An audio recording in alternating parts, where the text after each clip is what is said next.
कवि तो ये 3 लोग जो बचे हुए हैं वो हैं। मैं तो आपके बीच का हूं। हम लोग तो वो हैं जो कभी, हम कवि थोड़े ही हैं, हम तो वो हैं जो कभी चिरकुटों में ढूंढे जाते थे, आजकल ऑर्कुट में ढूंढे जाते हैं। अब मुझे थोड़ी देर के लिए सुन लीजिए, एक आध व्यवस्थागत काम हम कर लें ताकि मैं आराम से सुना सकूं, क्योंकि मैं काफी समय लूंगा। एक तो ये जो जामवंत खड़ा है कुर्सी के ऊपर, अच्छा बेटा इसे बंद कर लो और बैठ जाओ, क्योंकि मैं रिकॉर्डिंग नहीं कराता। और इसके ऊपर एक ढक्कन मिला होगा, उसे चढ़ा लो, देख के क्या करोगे। बैठो बैठो, बहुत अच्छे, बहुत सुदर्शन डायरेक्टर हैं आपके। अच्छी जगह नौकरी मिल गई, वरना फिल्मों में भी काम आ सकते थे।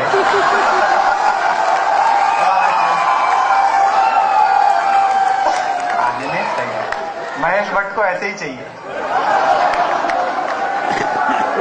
आइए, मैं 4 पंक्तियां सुनाता हूं। बहुत सारे लड़के लड़कियां ऑर्कुट पर, फेसबुक पर, नेट पर पूछते हैं कि आप किस कॉलेज से पढ़ रहे थे, जो इंजीनियरिंग करते करते आप कविता की ओर आए। मैं साल के पहले दिन खड़ा हुआ हूं 2010, और वो लोग जो मेरी खुशनसीबियों में शुमार है वो इस मंच पर हैं। कुछ पंक्तियां पढ़ता हूं। एक तो बिल्कुल तनाव मत लेना, ये जो सुरेश अवस्थी है इन्होंने ऐसी जय लगवा दी, आप ये मान के चलिए ये 15 अगस्त के कवि हैं, मैं 14 फरवरी का कवि हूं।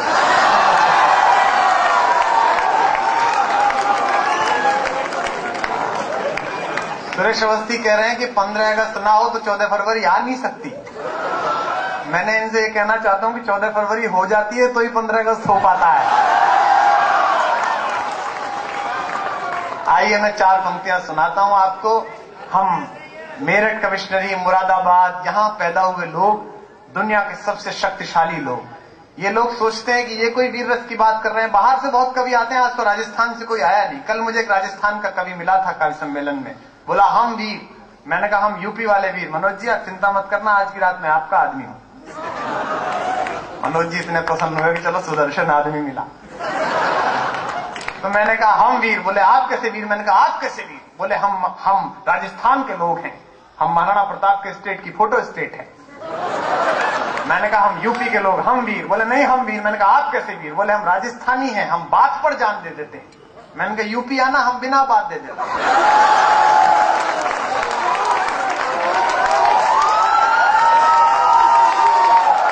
खेल खेल में कट्टा चला 2 मरे, ये छापते हैं हमारे अमर उजाला में। खेल खेल में कट्टा चला 2 मरे, इतना तो हम खेल कूद के मार लेते हैं। बताओ कितना मारते। और दोस्तों आप बिल्कुल चिंता मत करना, अंग्रेजों का जितना नुकसान हमने किया पूरी दुनिया में कोई नहीं कर पाया। अंग्रेजों को हमने वो नुकसान पहुंचाया कि आज तक डेंटिंग पेंटिंग तक नहीं करा पाए। अंग्रेजों ने 200 साल हमारी मातृभाषा हिंदी को खराब बोल के जो हिंदी की बेइज्जती की, पश्चिम उत्तर प्रदेश के लोग पिछले 62 साल से वो अंग्रेजी के साथ कर रहे हैं।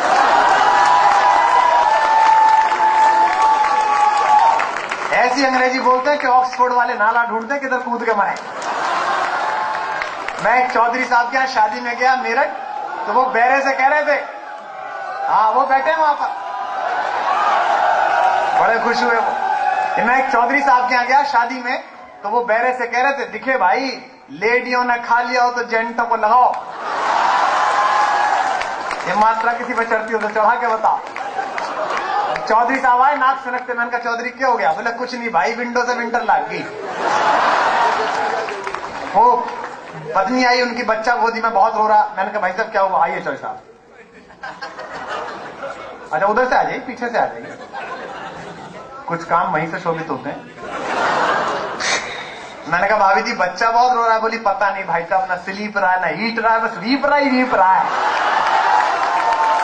तो जो हम नुकसान करते हैं वो कोई नुकसान नहीं करता। मैं आपको 4 पंक्तियां सुनाता हूं। मैं कहां से पढ़ रहा था, ऐसा मैं कहता रहूंगा और आप समझिएगा कि मैं सुना रहा हूं। अब जो मुझे पहली बार सुन रहे होंगे उनके लिए भी, जिन्होंने पहले कभी सुना होगा, मैं तो हालांकि पहली बार आया हूं इस परिसर में, सुनाता हूं। जैन साहब आपको बहुत बहुत प्रणाम करता हूं। जिनके सिर पर बुजुर्गों का आशीर्वाद होता है उनको समकालीन षड्यंत्र परेशान नहीं करते। मैं आपका आशीर्वाद देना चाहता हूं कि ये दिल बर्बाद करके,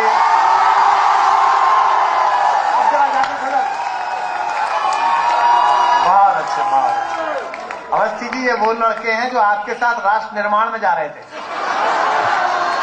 ये दरअसल क्या है कि मेडिकल, इंजीनियरिंग, मैनेजमेंट के लड़के इतने सीधे होते हैं। नहीं, तेरी कविताओं का प्रभाव है कि हम स्वभाव करोड़ हो गए कि रामलाल की बारात में जाते हैं और श्यामलाल के अच्छा बैंड बज रहा होता है तो वहां नाचने लगते हैं। बोले डांस यहाँ कर लो, खाना वहां खा लेंगे। सुनना कि ये दिल पर, और आप बिल्कुल यकीन मानिए चांसलर साहब, इनसे ज्यादा जागरूक लड़के मैंने कहीं नहीं देखे। पूरे भारत में सबसे ज्यादा जागरूक लड़के इंजीनियरिंग कॉलेज और मेडिकल कॉलेज में पाए जाते हैं। मैंने अर्जुन सिंह जी से भी कहा, कपिल सिब्बल साहब से भी कहा, आप नहीं, 33% महिला आरक्षण का समर्थन केवल यही लोग कर रहे हैं। 33% लड़कियां आनी चाहिए, ऐसा ये चाहते हैं। क्योंकि एक तो 33% आती नहीं, और उसके बाद रश्मि हेलिडे, बंसल, एलिन, मित्तल साहब की क्लास में जाने के बाद जो आती हैं वो लड़कियां नहीं आती, वो नॉन मेल आती हैं।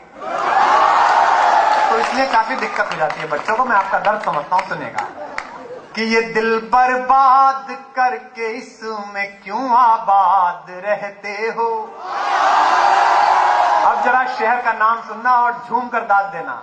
जो आगे लोग बैठे हैं ऊंची कुर्सियों पर, मैं आपकी भी दाद चाहता हूं। मैं जानता हूं कि अच्छी कुर्सी पे बैठने के बाद समझ थोड़ी कम हो जाती है, लेकिन कोई बात नहीं, आप कोशिश करेगा कि ये दिल बर्बाद करके इसमें क्यों आबाद रहते हो।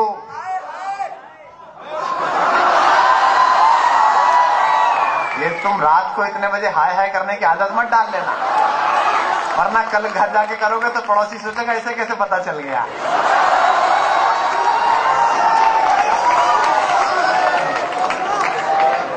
कि ये दिल बर्बाद करके इसमें क्यों आबाद रहते हो। शहर का नाम पहुंचे तो बेसाख्ता बहा करे, जरा पंडाल उठ जाए, लगे कि जैन साहब का जन्मदिन हो रहा है। कि ये दिल बर्बाद करके इसमें क्यों आबाद रहते हो। कोई कल कह रहा था तुम इलाहाबाद रहते हो। कोई कल कह रहा था तुम इलाहाबाद रहते हो। ये कैसी शोहरतें मुझको अता कर दी मेरे मौला। अब जरा हाथ उठे अगली पंक्ति पर। मुझको अता कर दी मेरे मौला।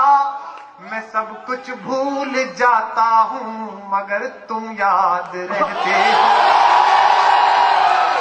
मैं सब कुछ भूल जाता हूँ मगर तुम याद। और यही मैं कह के आया, इंडियन इंस्टीट्यूट ऑफ मैनेजमेंट में गया था अहमदाबाद में पिछली साल। वहां भी लड़कों से कह के आया, देखो भैया जो करो वो देसी रहकर करो, भारतीय रहकर करो। क्योंकि मैंने कहा तुम ही थे जो पोजीशनिंग, ब्रांडिंग, मार्केटिंग, ऐसे बड़े बड़े शब्द बोल के पेप्सी वालों से 5 लाख रुपए महीने की तनख्वाह ले रहे थे। वो एक लंगोटी वाले रामदेव आए, उन्होंने पेप्सी को उसी कुएं में घुसा दिया जिसमें से आमिर खान निकाला करता था। और मैंने कहा ध्यान रखना, ये तो लंगोटी वाले, वरना भारत में नागा बाबा भी होते हैं। पता पड़ा हर कंपनी के दफ्तर में लंगोटानंद सरस्वती बैठे मिले। तो आप देसी रहिए, स्वदेशी रहिए। मैं 4 पंक्तियां और सुनाता हूं। हमारे शेर सुन करके भी जो खामोश इतना है। मत देखना कि हमारे शेर सुन करके भी जो खामोश इतना है। खुदा जाने गुरूरे हुस्न में मदहोश कितना है। खुदा जाने गुरूरे हुस्न में मदहोश कितना है। किसी प्याले से पूछा है सुराही ने सबब में का। किसी प्याले से पूछा है सुराही ने सबब में का। जो खुद बेहोश हो वो क्या बताए होश कितना है। जो खुद बेहोश हो वो क्या बताए होश कितना। एक मुक्तक सुनाता हूं कि पनाहों में जो आया हो तो उस पर वार क्या करना। कि पनाहों में वार करो, ये करना पड़ता है। ये ममता शर्मा हमारे यहाँ गई थी नौचंदी के कवि सम्मेलन में, इन्होंने 5 गजलें सुनाई जैन साहब, सामने एक चौधरी साहब बैठे थे। आप जानते हैं जैसे ब्राह्मण बनिया ये जाति है, जाट एक प्रजाति है। तो इन्होंने 5 गजलें सुनाई तो चौधरी बोला लाली ये सब तो ठीक है, अब तो कोई गजल वजल सी सुना दे। सुनेगा कि पनाहों में जो आया हो तो उस परिवार क्या करना। हाँ, टाइमिंग से करनी है। पैदा हुआ अध्यापक के घर में जो आदमी पैदा होता है उसका बड़ा दुर्भाग्य होता है। जो काम छुट्टियों में कॉलेज में संपादित नहीं होता गुरुजी उसे घर पर करते हैं, क्योंकि बच्चों को कूटते पीटते रहो ताकि अभ्यास रहे। हमने तो वहां टाइमिंग सीखी जो पूरी दुनिया में हम चले गए, और सब कुछ करने के बाद भी हम बचे हुए हैं। क्योंकि हमारे घर में जब जैन साहब कोई गेस्ट आता था तो पिताजी 1 रुपए का सिक्का देके ग्लूकोज का पैकेट मंगाते थे। तब पहले 1 का ही आता था, और अपनी पूरी निगाह ये रहती थी कि ये सारा बिस्किट नहीं चल जाए, एक आध तो छोड़ के मरे। वो जो बचा हुआ बिस्किट जिसे चाय में डुबो के खाना आ गया, वो ऐसी टाइमिंग सीख गया जो पूरी दुनिया पे राज कर सकता है। ज्यादा देर तक डुबाओ तो टूट के गिर जाता है, जल्दी निकालो तो मुंह में नहीं घुलता, टाइम से बाहर निकालना पड़ता है। तो जो बाहर करनी है वो टाइमिंग से करो। ये भी वही था, तो पर बिस्कुट से मिला नहीं तो सीखा नहीं कि तो उस परिवार क्या करना। और अगली पंक्ति पर आपसे जो दिलदार लोगों उनकी दाद मिलेगी। आप सब लोग भी आप किराए से आए क्या? कि पनाहों में, सुनिएगा, कि पनाहों में जो आया हो तो उस परिवार क्या करना। जो दिल हारा हुआ हो उस पे फिर अधिकार क्या करना। जो दिल हारा हुआ हो उस पे फिर अधिकार, उछल जाओगे अगली पंक्ति पर, अधिकार क्या करना। मोहब्बत का मजा तो डूबने की कश्मकश में,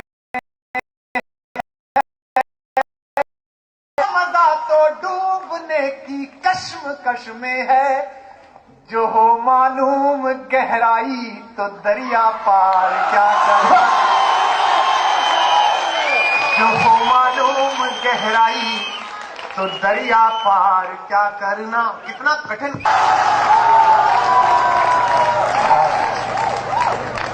बाकी मैं नहीं कहूंगा क्योंकि मैं लड़कों को ही देख रहा था। आइए, बहुत अच्छा सर, आप भी आइए, बैठ जाइए। 5वीं बार जगह बदली है आप। नहीं, मुरादाबाद जिले के आदमी की आदत होती है कि वो कुल्फी भी खाता है तो हर तरफ से चाट के देखता है। मुझे पता था कि मैं पढ़ूंगा तो कुछ ना कुछ होगा, मतलब मेरा नसीब ही खराब है। ये जो माननीय जनरेटर की अध्यक्षता में काव्य पाठ में कर रहा हूं, भाई साहब बैठो, 2 तो बचे ही हैं, अब आप भी चल जाओ। बाकी कवि फरार हो चुके हैं। मैं 4 पंक्तियां सुनाता हूं दोस्तों। अच्छा देखिए, ये बहुत बड़ा काम किया जैन साहब, जो आपने शिक्षा मंदिर बनाए, इतने कॉलेज बनाए। वेस्टर्न यूपी में तो पढ़ाई लिखाई बड़ी संकट में है साहब। मैं तो यहीं मेरठ में पैदा हुआ। इतनी कंफ्यूजिंग पढ़ाई है कि आदमी का दिमाग खराब रहता है। शुरू में हिंदी पढ़ता तो मैं बड़ा कष्ट में रहता था, समझ में ही नहीं आती थी। राम स्वरूप बीमार हुए, फल स्वरूप मर गए। मैं 3 दिन तक तनाव में रहा कि बीमार ये हुआ तो मर ये क्यों गया यार। फिर मैंने गुरुजी से पूछा, मैंने कहा जी ये क्या हुआ। बोले मूर्ख, राम स्वरूप बीमार हुए, फल स्वरूप मर गए। इसका अर्थ है कि राम स्वरूप बीमार हुए, परिणाम स्वरूप मर गए। मैंने कहा ले, अब क्या तीसरा मर गया। मतलब जो बीमार है वो नहीं मर रहा, बाकी सब मरे जा रहे हैं। अच्छा, गणित ऐसा पढ़ाया जाता है हमारे यहाँ। जब आप देखते हैं, आप 10th के बाद जब ट्रिग्नोमेट्री आती है 10th में, तो इतना कंफ्यूजन पैदा हो जाता है। मान लो, बात की मान नहीं रहे तेरी, मान लो। आओ बेटा, ये किसकी पांडुलिपि है? बहुत अच्छे बेटा, ऊपर आ जा, आंटी खिला ले। ये जिस लेखक की पुस्तिका हो इसे ले जाए, क्योंकि उनके अतीत का आनंद मेरे वर्तमान के आनंद में बाधा पहुंचा रहा है।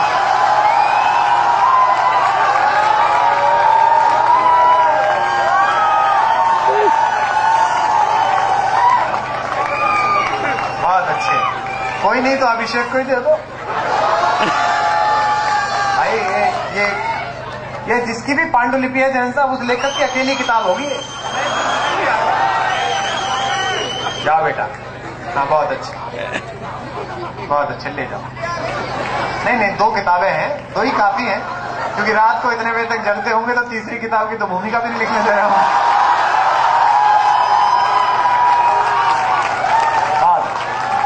अब देखो मैंने रात भर मेहनत की, मैं खड़ा हुआ तो मेरे सामने सब ये बवाल हुआ। चलिए मैं कुछ एक पंक्तियां सुनाता हूं। इतना कष्ट, मतलब जब हम बीजगणित पढ़ते थे, मान लो बाप की मान्य, अच्छा कितनी मान लो, x बराबर इतनी, y बराबर इतनी, z बराबर इतनी, भाई तेरी तो मान लो ही खत्म नहीं हो रही। अच्छा अंक गणित, उसका भी बाप, 5 आदमी एक खेत को 10 दिन में जोतते हैं, तो 10 आदमी उसी खेत को कितने दिन में जोतेंगे? जब खेत एक बार जुत लिया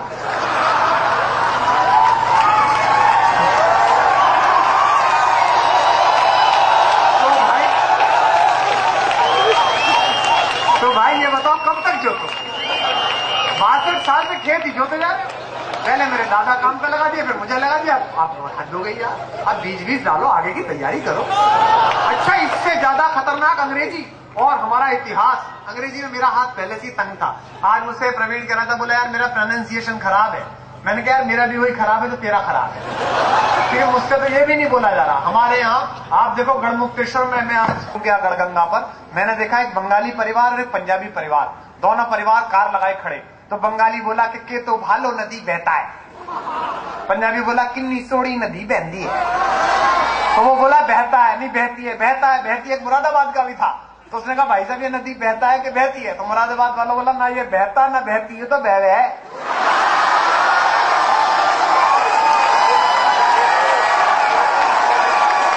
तो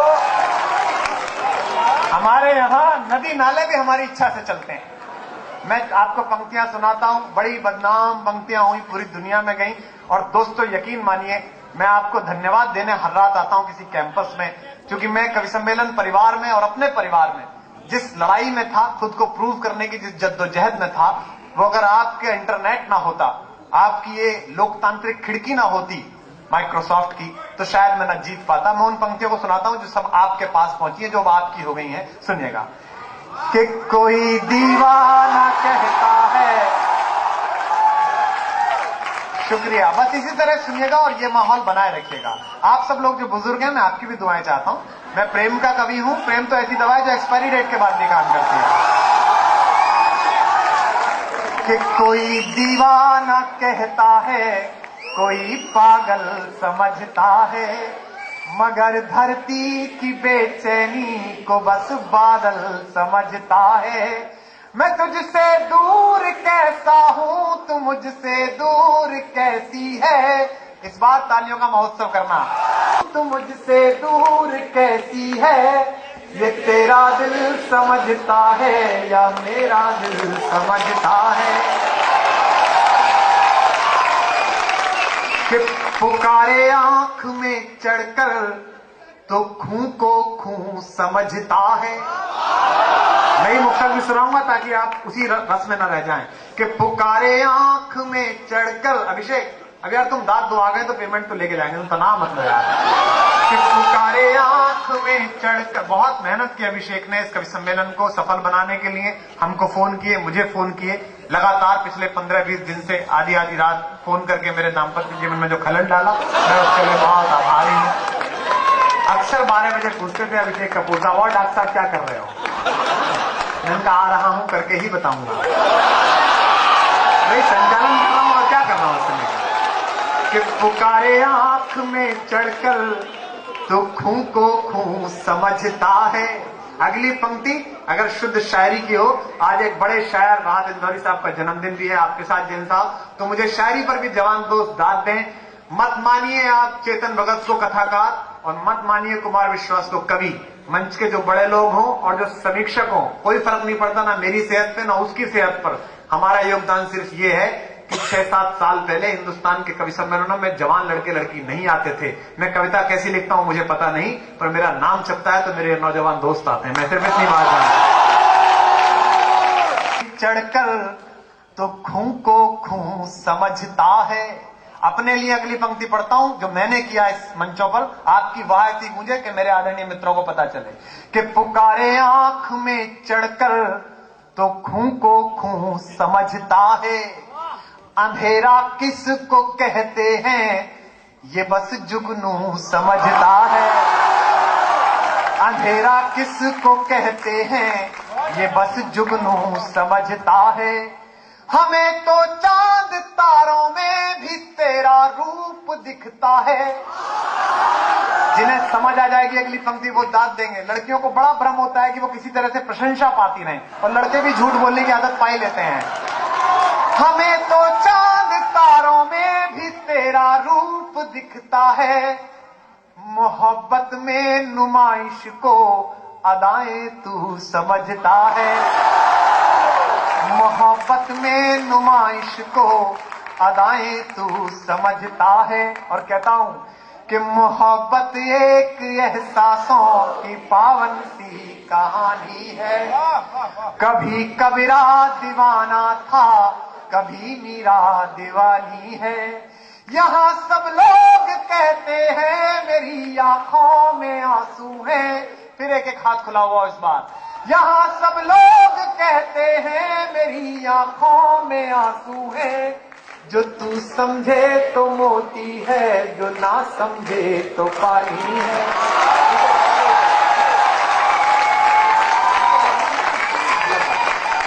जिस समंदर पीर का अंदर है लेकिन रो नहीं सकता, ये आंसू प्यार का मोती है, इसको खो नहीं सकता। मेरी चाहत को दुल्हन तू बना लेना मगर सुन ले। अब जरा खुददार तालियां मिले इस बार। मेरी चाहत को अपना तू बना लेना मगर सुन ले। जो मेरा हो नहीं पाया वो तेरा हो नहीं, जो मेरा हो नहीं पाया वो तेरा हो नहीं सकता। और कहता हूं कि नजर में शोखियां लब पर मोहब्बत का फसाना है। नजर में शोखियां लब पर मोहब्बत का फसाना है। मेरी उम्मीद की जद में अभी सारा जमाना है। मेरी उम्मीद की जद में अभी सारा जमाना है। बहुत जीते हैं दिल के देश पर मालूम है मुझको। और ये केवल हिंदुस्तान का कवि कह सकता है। दुनिया के 287 भाषा संस्कारों में केवल हिंदी का कवि कह सकता है। तब पंक्ति पढ़ता हूं, सुकुमार जी बैठे हुए, उनके चरणों में देता हूं, आपका आशीर्वाद मिले। कई जीते हैं दिल के देश पर मालूम है मुझको। सिकंदर हूं मुझे एक रोज खाली हाथ जाना है। सिकंदर हूं मुझे एक रोज खाली हाथ जाना है। कि बहुत बिखरा बहुत टूटा थपेड़े सह नहीं पाया। हवाओं के इशारों पर मगर मैं बह नहीं पाया। क्या हो जाएगा अगर डॉक्टर बन गए, और क्या हो जाएगा अगर इंजीनियर बन गए। अच्छे इंसान बनिए, अच्छे एंटरप्रेन्योर बनिए। और ध्यान रखिए, नारायण मूर्ति के यहाँ नौकरी करके कोई नारायण मूर्ति नहीं बनता। नारायण मूर्ति वो व्यक्ति था जिसे नौकरी नहीं मिली, इसलिए नारायण मूर्ति बन गया। मैं चाहता यह हूं कि इस परिसर से जो भी जाए वो नौकरी के लिए ना जाए, वो ऐसा व्यक्ति बने कि वो 1000 दुनिया वालों को नौकरी दे सके। मैं आपसे शुभकामनाएं कहना चाहता हूं। सुनिएगा कि बहुत बिखरा बहुत टूटा। कहां गए वो हमारे एक दोस्त आए थे बात करने किसी अखबार से। आईआईटी खड़गपुर में सर मैं पिछली साल था, प्रवीण भाई थे और आशीष जी थे। एक खबर पर टाइम्स ऑफ इंडिया ने मुझसे रिएक्शन मांगी। बोले साहब डिप्रेशन है प्रोफेसर्स के बीच भी और लड़कों के बीच भी। लड़कों का पैकेज आईआईटी में 1.5 करोड़ 2 करोड़ का, लेकिन यूजीसी के आईआईटी की शर्तों से बंधे हुए प्रोफेसर्स 50,000 60,000 में। मैंने कहा तुम मूर्ख लोग इतनी बात नहीं समझते कि दुनिया का कोई भी एडिसन एक ऐसा बल्ब बना सकता है जो उजाला दे, लेकिन दुनिया के किसी एडिसन में वो औकात नहीं है कि वो एक ऐसा दीपक बना दे जो दूसरे दीपक को छूकर उसमें उजाला भर दे। गुरु गुरु होता है, शिष्य शिष्य होता है। कि पुकारे यहाँ तब कहता हूं कि बहुत बिखरा बहुत टूटा थपेड़े सह नहीं पाया। हवाओं के इशारों पर आप सब मेरा लाइफ साइकिल जानते हैं। पूरे इंटरनेट से आपने सबने जाना है मैं क्या बनने भेजा गया था और मैं क्या बन गया। तब कहता हूं कि बहुत बिखरा बहुत टूटा थपेड़े सह नहीं पाया। हवाओं के इशारों पर मगर मैं बह नहीं पाया। वहां मिले आपकी। हवाओं के इशारों पर मगर मैं बह नहीं पाया, अधूरा अनसुना ही रह गया यूं प्यार का किस्सा, अधूरा अनसुना ही रह गया यूं प्यार का किस्सा। कभी तुम सुन नहीं पाई, कभी मैं कह नहीं पाया, कभी तुम सुन नहीं पाई, कभी मैं कह नहीं पाया। और नई तरन्नुम की मुक्तक सुनाता हूं आपको। दोस्तों देखो, खुद पर फिदा मत होना बस, बाकी सब कुछ ठीक है। हाँ, वो मैं बता रहा हूं, आदमी खुद पर फिदा हो जाता है ना। अभी मैंने पूछा सुकुमार जी से, मैंने कहा आजकल बाबा नहीं दिख रहा है टीवी पे। बोले बाबा को खुद पे फिदा होने की बीमारी हो गई। आपने देखा है बाबा जब एक आध बार टांग इधर उधर फंसाते हैं अपने हर शिविर में, पता नहीं कहां से सामने से एक महिला खड़ी हो जाती है हाथ जोड़ के, श्रद्धे जी मेरे को ना बड़ा आराम है श्रद्धे जी। और जैसे ही महिला खड़ी होती है बाबा का एक शटर तुरंत डाउन हो जाता है।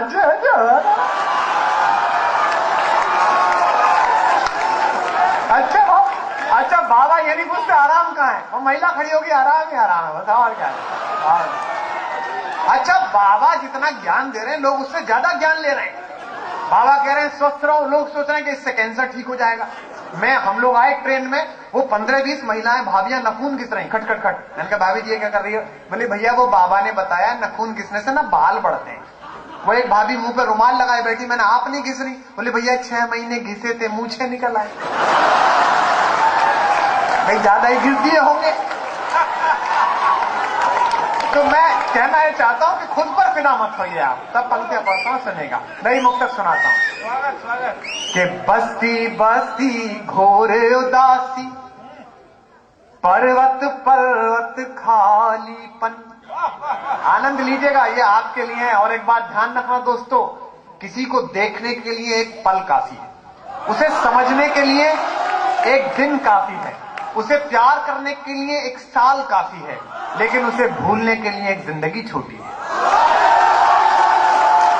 आप पहली 3 अवस्थाओं में हो, मैं आखिरी अवस्था में हूं। तब पंक्ति पढ़ता हूं, सुनेगा कि बस्ती बस्ती घोर उदासी, पर्वत पर्वत खालीपन, मन हीरा बेमोल लुट गया, घिस घिस रीता तन चंदन।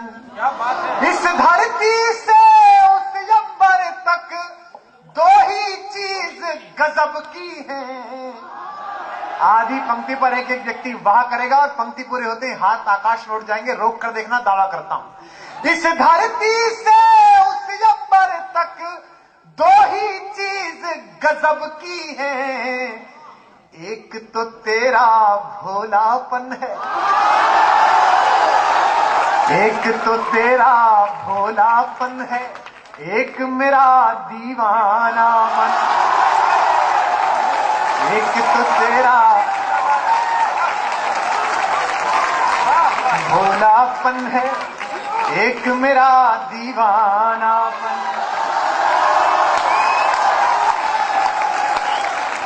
चैनल को धन्यवाद देता हूं। मैंने 5 कवियों को 100-100 रुपए दिए थे, एक ईमानदार निकला कि जिसकी धुन पर दुनिया नाचे, जिसकी धुन पर। बहुत सरल, देखिए आ जाओ सर, आप आ गए। आप तो इतने लोकप्रिय हो कि मोहल्ले में निकल जाओ तो लोग ताली बजाने लगते।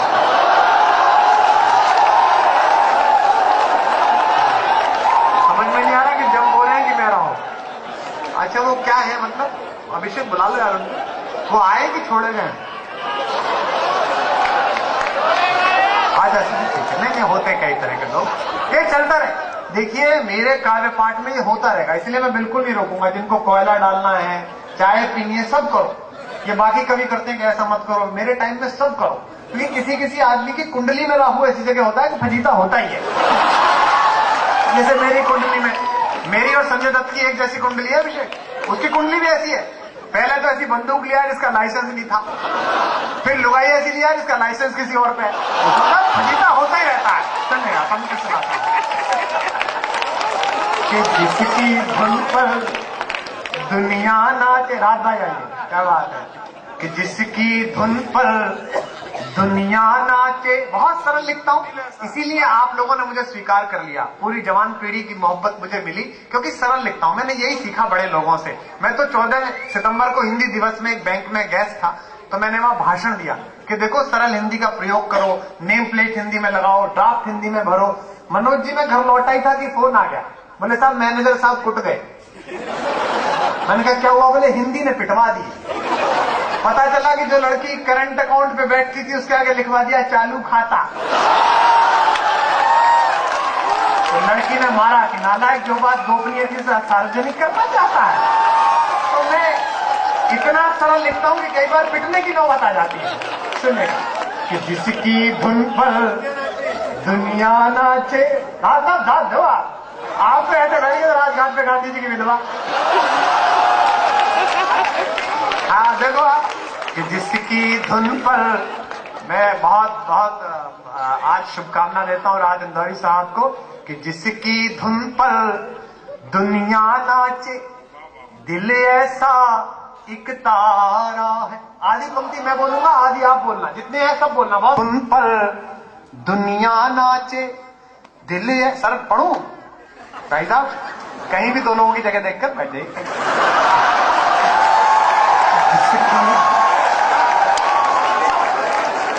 जिसकी धुन पर, मेरे बहुत पुराने दोस्त हैं और हम लोग पुराने परिचित हैं, मतलब हम दोनों इकट्ठे जवान हुए। ये बात अलग है कि मैं जवान हो गया, ये इकट्ठे हो गए।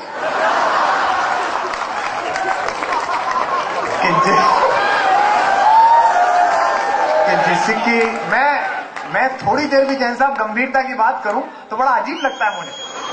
मतलब मैं थोड़ी देर भी गंभीर रह जाऊं तो ऐसा लगता है दरोगा लूना पे बैठ के जा रहा। मैं सही बता रहा हूं अभिषेक, मेरी पत्नी ने एक दिन मुझसे कहा कि आप कभी सीरियस भी हुए? तो मैंने अपनी बेटी को बुलाया, मैंने कहा ये क्या है?